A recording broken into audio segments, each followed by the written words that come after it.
नमस्ते दोस्तों और प्रोग्रामिंग की दुनिया में आपका स्वागत है।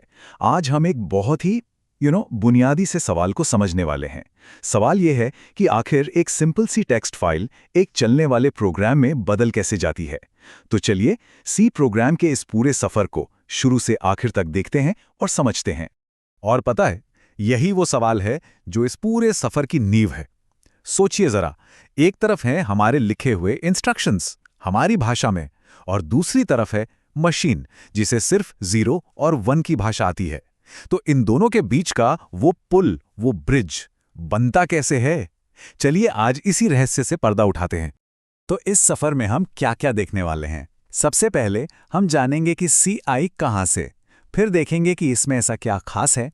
उसके बाद हम आपके कोड के पूरे सफर को समझेंगे, मतलब ह्यूमन लैंग्वेज से मशीन लैंग्वेज तक कैसे पहुंचता है और फाइनल प्रोग्राम कैसे बनता है। और आखिर में हम ये भी देखेंगे कि सी आज भी इतनी जरूरी क्यों है। तो ठीक है, शुरू करते हैं एकदम शुरुआत से। हर बड़ी चीज की तरह सी की कहानी की भी एक शुरुआत है, और ये कहानी हमें ले जाती है प्रोग्रामिंग के दुनिया के उन शुरुआती दिनों में। ये जो टाइमलाइन आप देख रहे हैं ना, ये दिखाती है कि सी कोई रातों रात बनी हुई चीज नहीं है। 1972 में AT&T बेल लैब्स में डेनिस रिची ने इसे बनाया, और ये BCPL और बी जैसी पुरानी लैंग्वेजेस के कंधों पर खड़ी थी। सच कहूं तो ये एक बहुत बड़ा मूवमेंट था जिसने आने वाले कई दशकों के लिए सॉफ्टवेयर की दुनिया की नींव रख दी। सवाल ये है कि सी में ऐसा क्या था, मतलब क्या था जो इसे इतना पावरफुल बना गया। चलिए इसकी कुछ खासियतों को देखते हैं। सी को ना अक्सर मदर लैंग्वेज कहते हैं, और वजह भी बिल्कुल साफ है। आज की जो बड़ी बड़ी भाषाएं हैं ना, जैसे जावा, C++, पाइथन, सबने कहीं ना कहीं सी के ही सिद्धांतों से प्रेरणा ली है। इसका स्ट्रक्चर्ड होना, इसकी अपनी लाइब्रेरी होना और किसी भी प्लेटफॉर्म पर चल जाना, ये सब मिलकर इसे कमाल का टूल बनाते हैं। और सी की असली जीनियस उसके बैलेंस में है।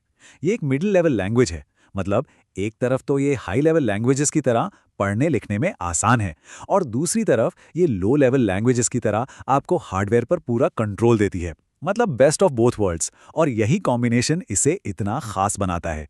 तो चलिए अब आते हैं इस पूरी कहानी के सबसे जरूरी हिस्से पर, वो हिस्सा जहां हमारा लिखा हुआ कोड एक असली चलने वाले प्रोग्राम में बदलता है। इस पूरी प्रक्रिया को हम कहते हैं कंपाइलेशन। स्क्रीन पर जो ये फ्लोचार्ट है ना, ये हमारे लिए एक मैप की तरह है। ये सोर्स कोड से लेके फाइनल एग्जीक्यूटेबल फाइल बनने तक का पूरा रास्ता दिखाता है, हर एक स्टेप। और हम एक एक करके इन सभी स्टेप्स को बारीकी से समझेंगे। देखने में ये सफर थोड़ा मुश्किल लग सकता है, लेकिन हम इसे 4 आसान हिस्सों में बांट सकते हैं: प्री प्रोसेसिंग, फिर कंपाइलिंग, उसके बाद असेंबलिंग और आखिर में लिंकिंग। चलिए पहले 2 से शुरुआत करते हैं। तो कोड के बदलने का असली सफर यहीं से शुरू होता है। ये वो पहला पड़ाव है जहां हमारे लिखे हुए टेक्स्ट को मशीन के समझने लायक बनाने की तैयारी शुरू हो जाती है। तो पहला स्टेप है प्री प्रोसेसर। इसे आप एक लाइब्रेरियन की तरह समझ सकते हैं। इसका काम क्या है?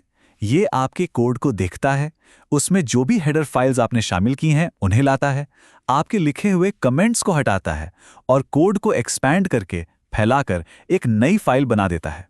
तो आपकी .c फाइल अब एक .i फाइल में बदल जाती है। ये देखिए, यहाँ ये पहला स्टेप एक्शन में दिख रहा है। हमारी जो ओरिजिनल test.c फाइल थी, वो प्री प्रोसेसर से गुजरने के बाद अब एक test.i फाइल बन गई है। बहुत बढ़िया। अब हमारा कोड अगले स्टेप के लिए तैयार है। अब आता है कंपाइलर। ये एक ट्रांसलेटर यानी अनुवादक की तरह है। ये उस आई फाइल को लेता है और सबसे पहले कोड की ग्रामर चेक करता है, मतलब सिंटैक्स में कोई गलती तो नहीं है। और अगर सब कुछ ठीक है तो ये उस कोड को असेंबली कोड में ट्रांसलेट कर देता है। और ये देखिए, कंपाइलर ने हमारी .i फाइल को एक .s फाइल में बदल दिया है। यह है असेंबली कोड। हम कह सकते हैं कि हम मशीन की भाषा के एक कदम और करीब आ गए हैं। लेकिन अच्छी बात यह है कि ये अभी भी ऐसा है जिसे हम इंसान पढ़ सकते हैं। तो हम आधा रास्ता तय कर चुके हैं। अब वक्त है इस असेंबली कोड को एक ऐसे फॉर्मेट में बदलने का जिसे कंप्यूटर सीधा सीधा समझ सके और चला सके। अब आता है असेंबलर। इसका काम बहुत सीधा और साफ है। ये उस असेंबली कोड वाली .s फाइल को लेता है और उसे प्योर बाइनरी लैंग्वेज, मतलब जीरोज और वंस में बदल देता है। ये जो आउटपुट है, इसे हम ऑब्जेक्ट कोड कहते हैं, और ये एक .obj फाइल में सेव हो जाता है। तो यहाँ ये तीसरा ट्रांसफॉर्मेशन भी हो गया। test.s फाइल अब test.obg बन चुकी है। ये असली मशीन कोड है। पर कहानी अभी खत्म नहीं हुई है। ये अभी भी एक अधूरे पजल के टुकड़े जैसा है। ये अकेला चल नहीं सकता। और यहीं पिक्चर में आता है लिंकर। लिंकर को आप एक प्रोजेक्ट मैनेजर समझ सकते हैं।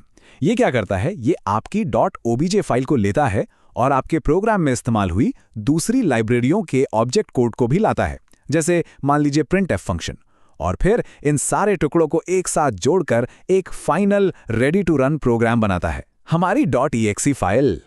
तो ऑब्जेक्ट कोड और एग्जीक्यूटेबल कोड में क्या फर्क है? देखिए, बहुत सिंपल है। ऑब्जेक्ट कोड यानी .obj फाइल सिर्फ आपके सोर्स कोड का मशीन ट्रांसलेशन है, लेकिन ये अधूरा है।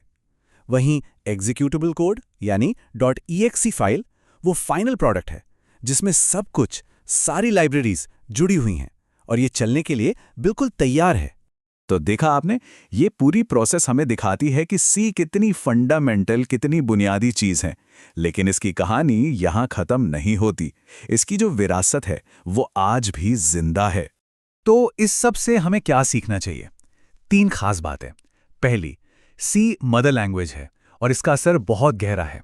दूसरी, ये जो 4 स्टेप्स वाली कंपाइलेशन प्रोसेस हमने देखी ना, ये सिर्फ सी के लिए नहीं है, ये कंप्यूटिंग का एक बहुत ही बेसिक कॉन्सेप्ट है।